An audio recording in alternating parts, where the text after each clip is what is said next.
Hi folks, Chad Yarbrough asked me to provide my members to a supergroup even though I wasn't intending to at first. Partly because I'd said that I think my lot would kill themselves before they made any music. You've got to remember that I'm getting old now. It's sort of the 50s, 60s and 70s of my era. So I've chosen people that I think would be interesting together. The first one's Jimmy Hendricks. I mean, he didn't play the guitar. He was the guitar, and the guitar was him. Every feeling, every instinct, every movement, every sound was him. It was as if the guitar and he were one being. One of the greatest guitarists there was, and one of the greatest lovers, one has to say. I well remember the Isle of Wight festival, the girls queued up outside his area, waiting, so to speak, to be received by their hero. An incredible man on all sorts of levels. But anyway, Jimi Hendrix, because I just think he was so good. He really was. And in many ways, he was the hero of the time.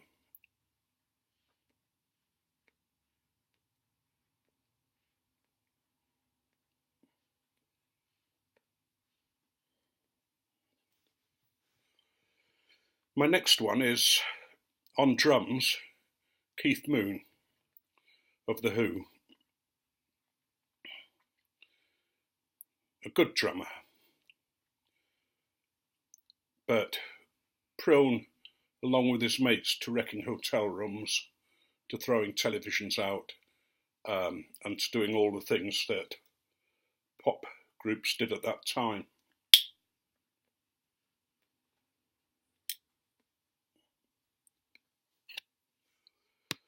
And on a keyboard, I've got Rick Wakeman. Used to play for Yes, and I consider him one of the best keyboard players there is.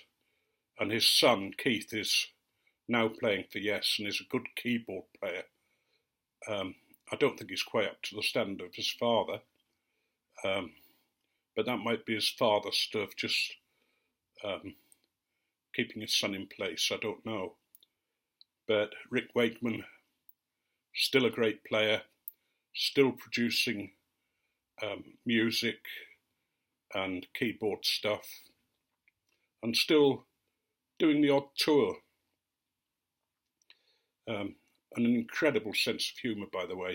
If you ever follow him on YouTube, he doesn't tweet all that much, but it's usually about keeping things tidy and making lists and parsnip soup and various other things and the effects that it's having on him. I wanted an unusual bass guitarist, and I've chosen Glenn Matlock. Used to play with the Sex Pistols, punk rocker at that time, and I think he might stir things up a little bit. And then finally, a vocalist, and there is only one really for me. I know there are better vocalists maybe. I know if I'd have chosen a woman, I'd have chosen maybe Eartha Kitt or one of the great women jazz vocalists. Eartha Kitt, because she was the most sexy woman that there was at that time, I think. Her voice was, used to send cunnilindy up and down my spine, for those of you who know cunnilindy. Sorry, kundalini. I've just been informed by the wife it's kundalini. No wonder my sex life suffered just recently. Anyway, has to be Freddie Mercury. I think was just so outrageous, so good in all sorts of ways. And you might think that this is a really odd selection of musicians and people. But if you think about it, they were exceptional in their time. You know, these guys just weren't good. They were extra good. I mean, Jimmy Hendricks, Keith Moon on drums, Rick Wakeman on keyboard, Freddie Mercury vocals, Glenn Matlock on bass guitar. Now, how they'd get on together, I don't know. As I say, they might kill themselves before they did anything else. But, and it is a but, they might have produced incredible music together. They might have produced works that were in the stratosphere as far as pushing music beyond the bounds. I don't know. But they're my lot. They're who I chose. And I want to tell you a story afterwards, a true story. But I'll just do my homework first. I'm always getting late with homework.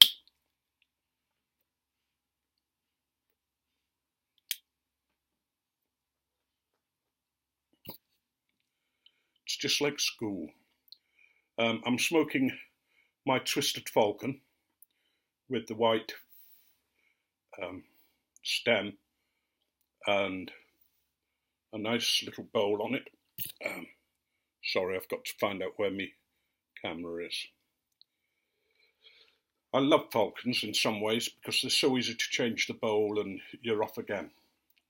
And I'm smoking what's becoming one of my favourite blends, and that's Presbyterian mixture. I really like it. It's got an oriental feel to me. It's got something that really clicks. Now the story.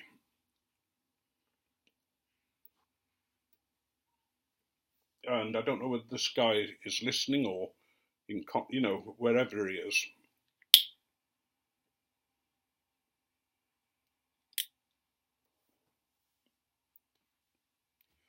I'm not going to use his name because I don't want to embarrass him. But I used to work at a garden centre in Otley, and this guy worked with me. He was a great guy. He was an incredible guitar player.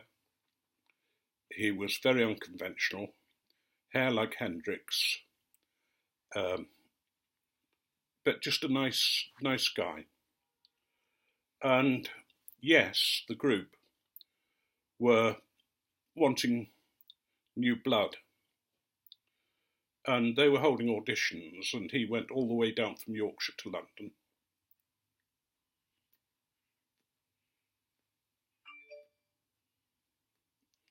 To audition for Yes.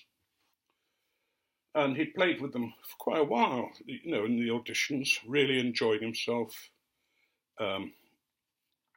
really giving it the works, you know, playing with a bottle, playing with his guitar.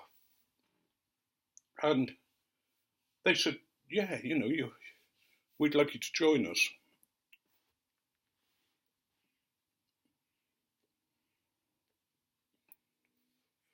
How do you feel about that?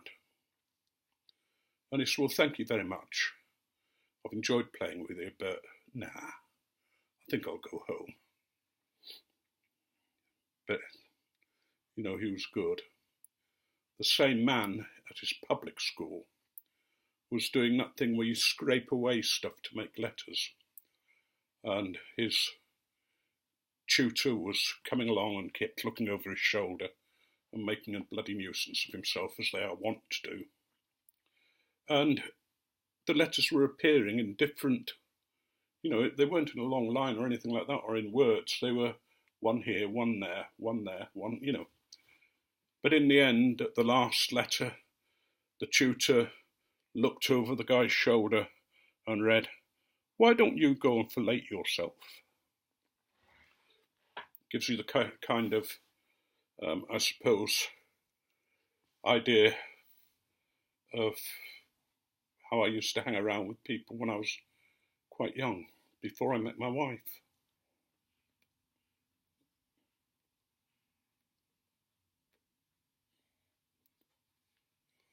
And I've sort of been thinking about music and the way it goes ever since, you know, ever since I had to start and think about who I'd really put in.